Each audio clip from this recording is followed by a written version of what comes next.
காலையில இவங்க சர்ச்சுக்கு போறது தெரிஞ்சு 6 மணிக்கு மேல வந்து எத்தனை மணிக்கு வந்திருப்ப நீ? 6 மணிக்கு 6 மணிக்கு. இப்ப இவங்க எத்தனை மணிக்கு போனாங்க அது பாத்தியா?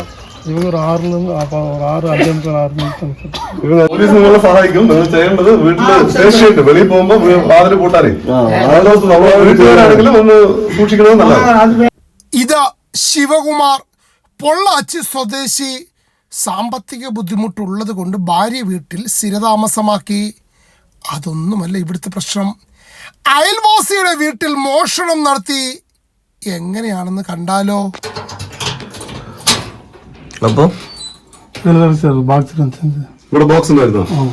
ഓ 3 ബാക്സ് ഒരു ബാക്സില് വളയില് ഒരു കമ്മല് മോതിരം. മനസ്സിലായില്ല. എങ്ങനെ? ഒരു വളയിലുണ്ട് സാർ, കമ്മല് ഒരു വളയും കമ്മൽ 2 സാർ, മോതിരം. എന്താണോ ഈ ബോക്സ് ആണോ? അല്ല സാർ, വെള്ള കളറിലുള്ള ഒരു ബാക്സ്. വെള്ള കളറിലുള്ള ബോക്സ് 3 ബോക്സ് ഉണ്ടായിരുന്നു അല്ലേ? എടുത്തിട്ട് അവിടെ അതേമാതിരി പൂട്ടിയാണ് ചായ വെച്ചിട്ട് അതേപോലെ തന്നെ ചായ വെച്ചു എന്നിട്ട് പോയി.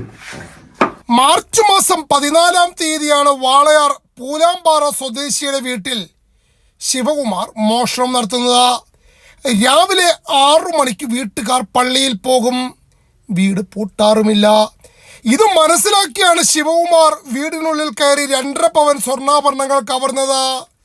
വീട്ടുകാർ മോഷണ വിവരം അറിയുന്നത് ഏകദേശം 2 ആഴ്ചയ്ക്ക് ശേഷമാണ്. കാരണം എന്തെങ്കിലും അത്യാവശ്യത്തിന് പണയം വയ്ക്കാൻ മാത്രമാണ് സ്വർണമെടുക്കുന്നത്.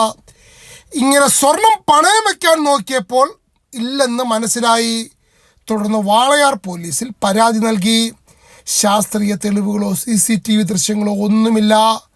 മോഷ്ടാവ് ആരെന്ന് കണ്ടുപിടിക്കുക വാളയാർ പോലീസിന് സാഹസികമായിരുന്നു. ഒടുവിൽ പോലീസ് പ്രദേശവാസികളുടെ സഹായം തേടി. അങ്ങനെയാണ് ശിവകുമാർ ഈ വീടിന് മുന്നിൽ എത്തിയതായുള്ള വിവരം ലഭിക്കുന്നത്. തുടർന്ന് നടത്തിയ അന്വേഷണത്തിൽ മോഷണത്തിന് ശേഷം ശിവകുമാർ നാട് വിട്ടിരുന്നു. പിന്നെ കാര്യങ്ങൾ എളുപ്പമായി.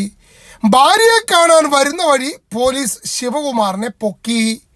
ചോദ്യം ചെയ്യലിൽ സ്വർണ്ണാഭരണങ്ങൾ പൊള്ളാച്ചിയിൽ വിറ്റതായി കണ്ടെത്തി. ഒരു തെളിവ് പോലും ഇല്ലാതിരുന്ന സ്ഥലത്ത് നിന്നുമാണ് വാളയാർ പോലീസ് പ്രതിയെ പിടികൂടിയത്. കടം കൂടിയത് കൊണ്ടാണ് ഭാര്യ വീട്ടിലെത്തിയത്. മോഷണത്തിന് ഇപ്പോൾ ജയിലിലുമായി.